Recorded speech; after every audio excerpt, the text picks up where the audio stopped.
Would you pull this guy after giving up 6 home runs in 3 innings? And it's one in the air. To left, pretty deep. He'll bars back. This one's going to fly. Now it's my turn. And he cracks this one out to right. This one is deep. Back forward is... Now it's my turn. Four-seam throw. Very important. There's Michael Busch teeing off. The Cubs have hit 3 home runs. Now it's my turn. There's another rocket. Carson Kelly on the 4th of July. Wait. And the joy that he played was fun. Oh, There's another one. Another one. PCA on the 4th of July. Not another one?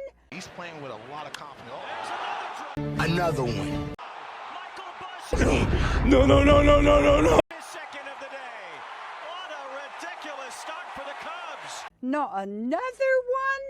But wait! There's more! That all 3 starting outfielders in an all-star game. Now it's my turn. 500 or more homers. Well, here's another homer. It's Dansby Swanson. You finished? you're going to see this more. Here's a fly ball. Another. The Cubs gave the fans 2 sets of fireworks shows for the 4th of July yesterday.